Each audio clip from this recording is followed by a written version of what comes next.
Hi dears, എന്തൊക്കെ എല്ലാവരുടെയും വിശേഷം? എല്ലാവരും സുഖമായിരിക്കുന്നോ? അപ്പോൾ ഞാനിന്ന് ഷെയർ ചെയ്യുന്നത് ഒരു കിഡിലൻ ടേസ്റ്റിലുള്ള സ്നാക്ക് റെസിപ്പിയാണ് കേട്ടോ. അടിപൊളി ടേസ്റ്റാണ്, പുറമെ നല്ല ക്രിസ്പിയും ഉള്ളിൽ നല്ല സോഫ്റ്റ് ആയിട്ടുള്ള ഒരു അടിപൊളി സ്നാക്ക് റെസിപ്പിയാണ് ഷെയർ ചെയ്യുന്നത്. മക്കളൊക്കെ സ്കൂളിൽ വിട്ട് വരുമ്പോഴത്തേക്ക് തയ്യാറാക്കി കൊടുക്കാൻ പറ്റിയിട്ടുള്ള ഒരു അടിപൊളി സ്നാക്ക് റെസിപ്പിയാണ് കേട്ടോ. അപ്പോൾ വീഡിയോയിലേക്ക് പോകുന്നതിന് മുമ്പ് വീഡിയോ എല്ലാവരും ഒന്ന് സ്കിപ്പ് ചെയ്യാതെ മുഴുവനായിട്ട് കാണാൻ ശ്രമിക്കണേ. കണ്ടുകൊണ്ടിരിക്കുന്ന സമയത്ത് ഇഷ്ടമാണെന്നുണ്ടെങ്കിൽ മറക്കാതെ ലൈക്ക് ബട്ടൺ ഒന്ന് പ്രസ് ചെയ്ത് വെക്കണം കേട്ടോ. അതുപോലെ തന്നെ സബ്സ്ക്രൈബ് ചെയ്യാതെ കാണുന്ന കൂട്ടുകാർ ഒന്ന് സബ്സ്ക്രൈബ് ചെയ്ത് സപ്പോർട്ടും കൂടെ ചെയ്യണേ. സബ്സ്ക്രൈബ് ബട്ടൻ്റെ അടുത്തുള്ള ബെല്ലൈക്കൺ ക്ലിക്ക് ചെയ്തിട്ട് അതിൽ ഓൾ എന്ന ഓപ്ഷൻ എനേബിൾ ചെയ്ത് വെക്കാൻ മറന്നു പോവല്ലേ കേട്ടോ. അപ്പോൾ നമുക്കിത് എങ്ങനെ ഉണ്ടാക്കുന്നത് നോക്കിയാലോ. അപ്പോൾ അതിനായിട്ട് ഞാനൊരു മിക്സിയുടെ ചെറിയ ജാർ എടുത്ത് വെച്ചിട്ടുണ്ട്. അതിലേക്ക് 1 കപ്പ് റവയാണ് ചേർത്ത് കൊടുക്കുന്നത്. വറുത്തതോ വറുക്കാത്തോ ഏത് റവ വേണമെങ്കിലും ചേർത്ത് കൊടുക്കുക കേട്ടോ. 250 ml കപ്പിൽ 1 കപ്പ് റവയാണ് ചേർത്ത് കൊടുത്തിട്ടുള്ളത്.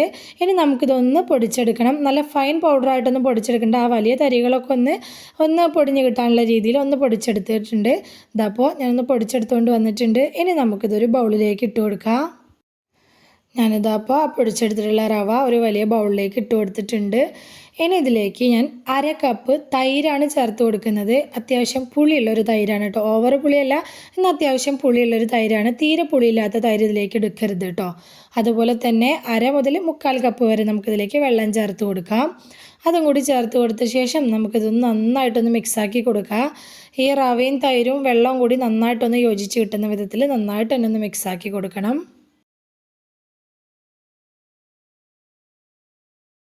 നന്നായിട്ടൊന്ന് മിക്സാക്കി എടുത്തിട്ടുണ്ട്. ഇനി നമുക്കിതൊന്ന് മൂടി വെച്ച് കൊടുക്കണം. ഒരു 15-20 മിനിറ്റോളം ഒന്ന് റെസ്റ്റ് ചെയ്യാനായിട്ട് മൂടി വയ്ക്കുക. ആ സമയം കൊണ്ട് നമുക്കിതിലേക്കുള്ള ചട്നി തയ്യാറാക്കി എടുക്കുക. മിക്സിയുടെ ജാറിലേക്ക് 1 കപ്പ് തേങ്ങ ഇട്ട് കൊടുത്തിട്ടുണ്ട്. അതുപോലെ തന്നെ 1/4 കപ്പ് പൊട്ടുകടല എടുത്തിട്ടുണ്ട്. ഒരു ചെറിയ പീസ് ഇഞ്ചി ഇട്ട് കൊടുക്കുന്നുണ്ട്. എരിവിനായിട്ടുള്ള പച്ചമുളക് ചേർത്ത് കൊടുക്കുക. ഞാനിപ്പോൾ ഒരു 3 എണ്ണം ചേർത്തിട്ടുണ്ട്. പിന്നെ ഞാൻ ഒരു 1/2 ടീസ്പൂൺ ചെറുനാരങ്ങ നീര് ചേർത്ത് കൊടുത്തിട്ടുണ്ട്. പകരം നിങ്ങൾക്ക് കുഞ്ഞു പീസ് പുളി വേണമെങ്കിലും ചേർത്ത് കൊടുക്കുക കേട്ടോ. പിന്നെ ഇതിലേക്ക് ആവശ്യമായിട്ടുള്ള ഉപ്പ് ചേർത്ത് കൊടുത്തിട്ടുണ്ട്. പിന്നെ ഈ ചട്നിക്ക് എത്രത്തോളം തിക്നെസ് വേണം, എത്രത്തോളം ലൂസായിട്ട് വേണം നോക്കിയിട്ട് അതിനനുസരിച്ച് ആവശ്യമായിട്ടുള്ള വെള്ളം കൂടി ചേർത്ത് കൊടുത്തിട്ട് നന്നായിട്ടൊന്ന് അരച്ചെടുത്തുകൊണ്ട് വരിക.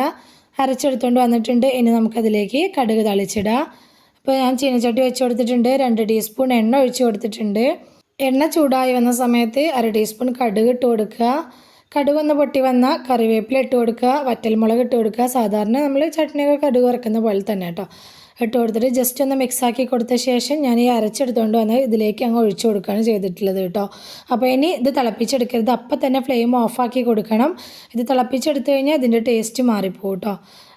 ആ ഒരു ചീനച്ചട്ടിയുടെ ആ ഒരു ചൂടിൽ തന്നെ ഇതൊന്ന് ചെറുതായിട്ട് ചൂടായിക്കോളും. ആ ചൂട് മതി. തിളപ്പിച്ചെടുത്താൽ ടേസ്റ്റ് മാറിപ്പോവേ, തിളപ്പിക്കരുത്. ഇത്രയേ ഉള്ളൂ. നമ്മുടെ അടിപൊളിയായിട്ടുള്ള ഇതിൻ്റെ കൂടെ കഴിക്കാൻ പറ്റിയുള്ള നല്ല ചട്നി ഇവിടെ റെഡി ആയിട്ടുണ്ട് കേട്ടോ. ഇനി നമുക്ക് നമ്മുടെ റവ കുതിരാൻ വെച്ചത് എന്തായി നോക്കാം. ഇതപ്പോൾ നമ്മുടെ റവയൊക്കെ നന്നായിട്ട് തന്നെ കുതിർന്ന് വന്നിട്ടുണ്ട്. അതുപോലെ നല്ല സോഫ്റ്റായിട്ട് കിട്ടിയിട്ടുണ്ട് കേട്ടോ. ഞാനിപ്പോൾ ഒരു 20 മിനിറ്റാണ് വെച്ചിട്ടുണ്ടായിരുന്നത്. ഇളക്കി നോക്കുന്ന സമയത്ത് കണ്ടോ റവയൊക്കെ നല്ലപോലെ കുതിർന്ന് നല്ല സോഫ്റ്റായിട്ട് വന്നിട്ടുണ്ട്. ഇനി നമുക്കിതിലേക്ക് ഒരു മീഡിയം സൈസ് സവാള കുനുകുനാന്ന് കട്ട് ചെയ്തിട്ട് അത് ചേർത്ത് കൊടുക്കുക. പിന്നെ കുറച്ച് കറിവേപ്പിലയും ഒരു കുഞ്ഞു പീസ് ഇഞ്ചി കുനുകുന കട്ട് ചെയ്തിട്ട് അതും കൂടി ചേർത്ത് കൊടുക്കുന്നുണ്ട്. പിന്നെ എരിവിനായിട്ട് ഇതിലേക്ക് പച്ചമുളക് ചേർക്കുന്നുണ്ട്. അത്യാവശ്യം എരിവിൽ എടുക്കണം കേട്ടോ, അപ്പോഴാണ് രസം ഉണ്ടാവുക. പിന്നെ ഞാൻ ഒരു വലിയ ഉരുളക്കിഴങ്ങ് പുഴുങ്ങിയത് ഇതുപോലെ ഒന്ന് പൊടിച്ച് ചേർത്ത് കൊടുത്തിട്ടുണ്ട്. ഒരു പിടി മല്ലിയില കട്ട് ചെയ്തതും കൂടി ചേർത്ത് കൊടുക്കുകയാണ്. മല്ലിയിലയും അതുപോലെ തന്നെ കറിവേപ്പിലയും അത്യാവശ്യം ചേർത്ത് കൊടുക്കണം കേട്ടോ. കറിവേപ്പിലയൊക്കെ തോനെ ചേർത്ത് കൊടുത്താൽ നല്ല ടേസ്റ്റാണ്. പിന്നെ ഇതിലേക്ക് ആവശ്യമായിട്ടുള്ള ഉപ്പും 1/4 ടീസ്പൂൺ ബേക്കിംഗ് സോഡ കൂടി ചേർത്ത് കൊടുത്തിട്ട് നമുക്കിത് നന്നായിട്ടൊന്ന് മിക്സാക്കി എടുക്കണം. എല്ലാം കൂടെ നന്നായിട്ടൊന്ന് യോജിച്ച് കിട്ടുന്ന വിധത്തിൽ നമ്മൾ ഇതിലേക്ക് ഉരുളക്കിഴങ്ങൊക്കെ ചേർത്തിട്ടുണ്ടല്ലോ. അപ്പോൾ അതുകൊണ്ട് തന്നെ നന്നായിട്ടൊന്ന് യോജിച്ച് കിട്ടുന്ന വിധത്തിൽ നന്നായിട്ട് മിക്സാക്കി എടുക്കണം. ഞാൻ ഇതിലേക്ക് കായംപൊടി ചേർക്കാൻ മറന്നിട്ടുണ്ടായിരുന്നു കേട്ടോ. അതുകൊണ്ടാണ് ഈ സമയത്ത് ചേർത്ത് കൊടുത്തിട്ടുള്ളത്. 1/2 ടീസ്പൂൺ കായംപൊടി സ്കിപ്പ് ചെയ്യാതെ തന്നെ നിർബന്ധമായിട്ടും ചേർത്ത് കൊടുക്കണം കേട്ടോ. അപ്പോഴാണ് ഇത് വട കഴിക്കുന്ന സമയത്ത് നല്ല ടേസ്റ്റ് ഉണ്ടാവുക. നല്ല പോലെ മിക്സാക്കി എടുക്കുക. ഒരു തരി പോലും വെള്ളം പിന്നെ ഇതിലേക്ക് ആഡ് ചെയ്യേണ്ട ആവശ്യമില്ല കേട്ടോ. ഒരു നുള്ളി ഇടാനുള്ള പാകത്തിന് നമുക്കിതെടുക്കാം. ഇനിയൊന്നുമില്ല, നമുക്ക് എണ്ണ ചൂടായി കഴിഞ്ഞാൽ ഇതിലേക്ക് ഓരോ നുള്ളും ഇതുപോലെ നുള്ളി ഇട്ട ശേഷം നമുക്ക് ഫ്രൈ ചെയ്തെടുക്കുക. എണ്ണ നല്ലപോലെ ചൂടായി കഴിഞ്ഞിട്ടുണ്ടെങ്കിൽ ഫ്ലെയിം അങ്ങ് കുറച്ച് വെക്കുക കേട്ടോ. എന്നിട്ട് വേണം നമുക്കിതുപോലെ ഓരോന്നും നുള്ളി ഇടാനായിട്ട്. കുഞ്ഞു കുഞ്ഞായിട്ട് നുള്ളിയിടണം, ഒരുപാട് വലിപ്പത്തിൽ നുള്ളിയിടരുത്. അപ്പോൾ ഉൾവശം വെന്ത് കിട്ടാനായിട്ട് പ്രയാസമായിരിക്കും. ചെറുതായിട്ട് ഇതുപോലെ നുള്ളിയിട്ട് കൊടുക്കുമ്പോഴാണ് അത് ഉൾവശമൊക്കെ നല്ല വെന്ത് നല്ല പെർഫെക്റ്റ് ആയിട്ട് കിട്ടുക കേട്ടോ. നുള്ളി ഇടൽ കഴിഞ്ഞിട്ടുണ്ടെങ്കിൽ കുറച്ച് നേരം ഒന്ന് വെയിറ്റ് ചെയ്ത ശേഷം മാത്രം ഇതൊന്ന് ഇളക്കി കൊടുക്കുക. അതുപോലെ തന്നെ ഫ്ലെയിം ശ്രദ്ധിക്കണം, ഫ്ലെയിം നല്ലപോലെ കുറച്ച് വെച്ചിട്ട് തന്നെ ഈ സ്നാക്ക് ഫ്രൈ ചെയ്തെടുക്കണം. എന്നാലാണ് ഉൾവശമൊക്കെ നന്നായിട്ട് വെന്ത് കിട്ടുള്ളൂ കേട്ടോ. അല്ലാന്നുണ്ടെങ്കിൽ ഉൾവശം വേവാതെ പുറം വശം പെട്ടെന്ന് അങ്ങ് ഡാർക്ക് കളറായി പോവും.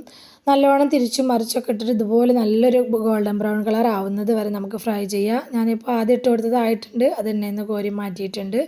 ബാക്കിയുള്ളതും ഇതേ രീതിയിൽ തന്നെ നുള്ളിയിട്ട് കൊടുത്തിട്ട് നമുക്ക് ഫ്രൈ ചെയ്തെടുക്കാം കേട്ടോ. അപ്പോൾ ഞാൻ പറഞ്ഞ പോലെ ഫ്ലെയിം എന്തായാലും ഫ്ലെയിമിൻ്റെ കാര്യം ശ്രദ്ധിക്കണം. അതുപോലെ എണ്ണയ്ക്ക് ഇട്ട് കൊടുത്ത പാടെ ഒരുപാട് കുത്തി ഇളക്കി കൊടുക്കുകയും ചെയ്യരുത് കേട്ടോ. ജസ്റ്റ് ഒന്ന് വെയിറ്റ് ചെയ്ത ശേഷം മാത്രം ഇളക്കി കൊടുക്കുക. വളരെ കുറഞ്ഞ സമയത്തിനുള്ളിൽ എളുപ്പത്തിൽ തയ്യാറാക്കിയെടുക്കാൻ പറ്റിയിട്ടുള്ള ഒരു അടിപൊളി സ്നാക്ക് റെസിപ്പിയാണ് കേട്ടോ. വളരെ കുറച്ച് ഇൻഗ്രീഡിയൻസ് അല്ലേ ഉള്ളൂ, നമ്മുടെ വീട്ടിലുള്ള സാധനങ്ങളൊക്കെ തന്നെയല്ലേ ഇതിൽ ചേർത്തിട്ടുള്ളൂ. ആ വീട്ടിലുള്ള സാധനങ്ങളൊക്കെ ചേർത്ത് വളരെ എളുപ്പത്തിൽ തയ്യാറാക്കിയെടുത്തുള്ള നല്ലൊരു വടൻ്റെ റെസിപ്പിയാണ് കേട്ടോ. ഞാനിതപ്പോൾ മുഴുവൻ സ്നാക്കും ഇവിടെ ഫ്രൈ ചെയ്തെടുത്തിട്ടുണ്ട്. അടിപൊളി ടേസ്റ്റാണ്. ഈ ഒരു ചട്നിയുടെ കൂടെ കൂട്ടിയിട്ട് ഈ വട കഴിക്കാനായിട്ട് അടിപൊളി ടേസ്റ്റാണ് കേട്ടോ. ചെറിയൊരു ഉഴുന്നുവടൻ്റെ ടേസ്റ്റൊക്കെ കിട്ടും നമുക്കിത് കഴിക്കുമ്പോൾ. അപ്പോൾ മക്കളൊക്കെ സ്കൂളിൽ വിട്ട് വരുന്ന സമയത്തേക്ക് എന്തെങ്കിലുമൊക്കെ സ്നാക്കായിട്ട് ഉണ്ടാക്കണം, എളുപ്പത്തിൽ ഉണ്ടാക്കണം എന്നുള്ളവർക്ക് നല്ലൊരു ഓപ്ഷനാണ് കേട്ടോ. അപ്പോൾ ഇന്നത്തെ നമ്മുടെ റവയും ഉരുളക്കിഴങ്ങൊക്കെ വെച്ച് ചെയ്തെടുത്തിട്ടുള്ള സ്നാക്ക് റെസിപ്പി എല്ലാവർക്കും ഇഷ്ടമായി എന്ന് വിചാരിക്കുകയാണ്. ഇഷ്ടമായിട്ടുണ്ടെങ്കിൽ എല്ലാവരും ലൈക്ക് ചെയ്യണേ. ലൈക്ക് ചെയ്യുന്നതിൻ്റെ ഒപ്പം കമൻറ്റ് ബോക്സിൻ്റെ അവിടെ കാണുന്ന ഹൈപ്പും കൂടി ചെയ്യാൻ മറന്നു പോവല്ലേ കേട്ടോ. റെസിപ്പി ഇഷ്ടമായിട്ടുണ്ടെങ്കിൽ അത് നിങ്ങൾക്ക് ഉപകാരപ്പെട്ടു എന്ന് തോന്നുന്നുണ്ടെങ്കിൽ നിങ്ങളുടെ ഫ്രണ്ട്സിനും ഫാമിലിക്കും ഒക്കെ ഒന്ന് ഷെയർ ചെയ്ത് കൊടുക്കുക കൂടി വേണേ. ഇതുവരെ കൂടെ നിന്ന് സപ്പോർട്ട് ചെയ്തിട്ടുള്ള എൻ്റെ എല്ലാ മുത്തമണികൾക്കും ഒരുപാട് നന്ദി. എന്നാൽ ശരി, സിമ്പിൾ ആൻഡ് ടേസ്റ്റി റെസിപ്പിയുമായി ഞാൻ വീണ്ടും വരാം. ബൈ.